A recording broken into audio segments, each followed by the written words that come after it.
So this is Amy Vondrak doing my final project for Structure and Function of the Human Body, and I am doing this on bipolar disorder, and we are going to begin basically on defining what is bipolar disorder.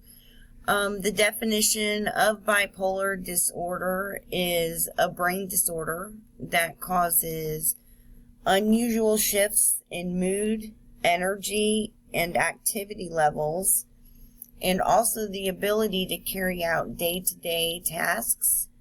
It is also referred to as manic depression. Back a long time ago, that's what people were diagnosed with, was manic depression, but not really so much anymore. Now they are diagnosed with bipolar disorder.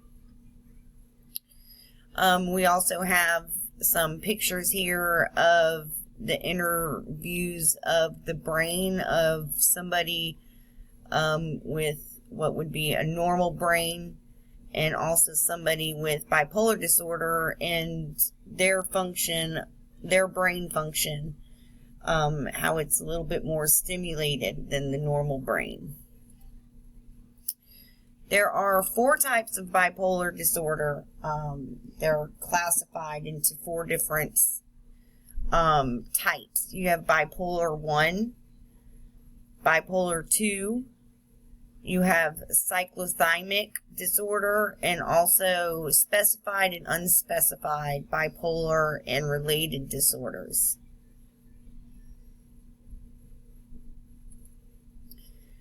Bipolar 1 disorder, which is pretty much like the worst case, and it's classified where you have manic episodes that last at least, it's at least 7 days, and then you have manic episodes that they're just so severe that this patient will need immediate hospitalization.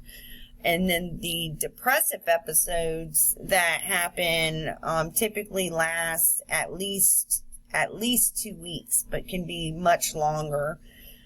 And then the episodes of depression will be what they call mixed features, meaning that the depression with the manic, or what they call mania, symptoms mix at the same time. So you're just going back and forth between this extreme depression and this extreme mania. So your highs and lows just bounce back and forth so quick and so fast. They also call these bipolar cycles. And it's just a terrible thing, and it's uncontrollable. Then you have bipolar 2 disorder, which is defined by a pattern of depressive episodes and then hypomanic episodes, which is kind of like bipolar 1, but it's not as full-blown. The manic episodes are just not as intense and not as bad as type 1. So it's a little bit less intense. Then you have your cyclothymic disorder, which is also called cyclothymia. You have numerous periods of your hypomanic or hypomania symptoms, as well as numerous periods of depressive symptoms lasting for at least 2 years. So you're still having your manic and depressive symptoms, but it doesn't necessarily meet the diagnostic requirements because your episodes are too far apart. They're not happening as quick as what would be classified as like bipolar. You're having your manic and depressive phases, but you're having quite a bit of time in between them. So it doesn't quite classify them as bipolar. And then you have specified and unspecified bipolar and related disorders, because they're the symptoms, but they just don't quite match the other categories. So you have the symptoms, but they're not as cyclic as the others. So they're just not specified as bipolar. This is kind of neat. Statistically, according to the National Institute of Mental Health Statistics and Research, 5.7 million American adults ages 18 and older suffer from bipolar disorder. 2.6% of the U.S. population. That's about 1 in 4 people are affected by a mental health problem in any year. That could be any mental health problem, but that's a lot of people that suffer from bipolar disorder.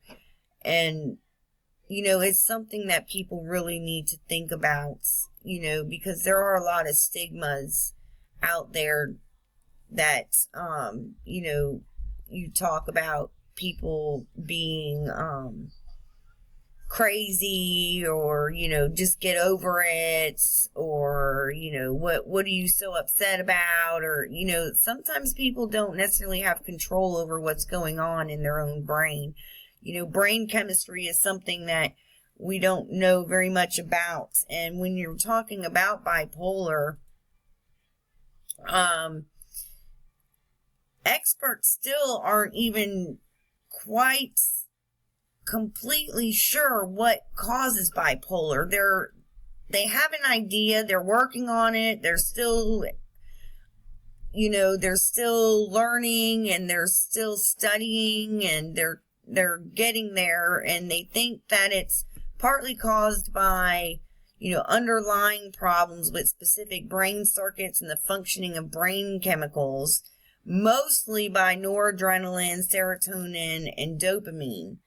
But, you know, the chemistry is still not quite known as to what the main cause is. So, you know, it's a very unknown thing yet.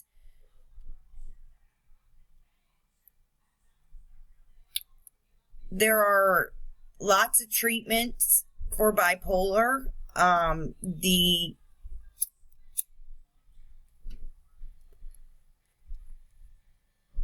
There are so many treatments for bipolar. A lot of times it can be very difficult for somebody, especially when you're newly diagnosed with bipolar, to even find the correct treatment. It does take a lot of patience between you and your provider, your psychiatrist, your primary care, because not every treatment is the correct treatment for every patient. Treatments include psychotherapy, counseling, family therapy, lifestyle coaching, medications, lots of medications, antipsychotics, antidepressants, anticonvulsants are used, mood stabilizers, anxiety medications, everything you can think of. The most commonly and widely used medication to treat bipolar is lithium. Lithium is a great medication to treat bipolar. It has a very, very great success rate, about 40 to 70%. It can take time to find the proper therapeutic dose for each person. You have to kind of play with it, and your doctor will help you with that. So again, it's a matter of having patience and finding the right dose. There are side effects of lithium. The most common is drowsiness, tremors in your hands, dry mouth, which can lead to increased thirst or urination. some nausea, vomiting, loss of appetite, and stomach pain, changes in your skin or hair, feeling cold or discoloration in your fingers or toes, feeling uneasy, impotence or loss of interest in sex. Lithium is also hard on the liver, and you will have to have recurrent blood tests to check your lithium levels and liver functions.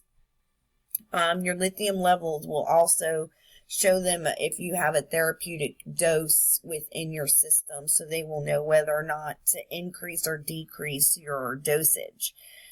And then the liver functions are also to make sure that it's not affecting your liver negatively.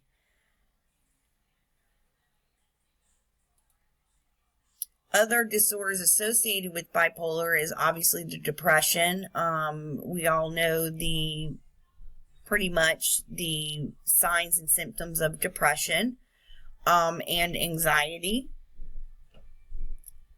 So those are also things that usually come with bipolar. And another one is insomnia. Risk developments for people with bipolar tend to be obesity, diabetes, heart disease, and stroke. A lot of this tends to be because of side effects due to medications. That's it. I hope that you learned something maybe new about bipolar disorder, and I hope that you enjoyed it. Thank you so much. Have a great Christmas.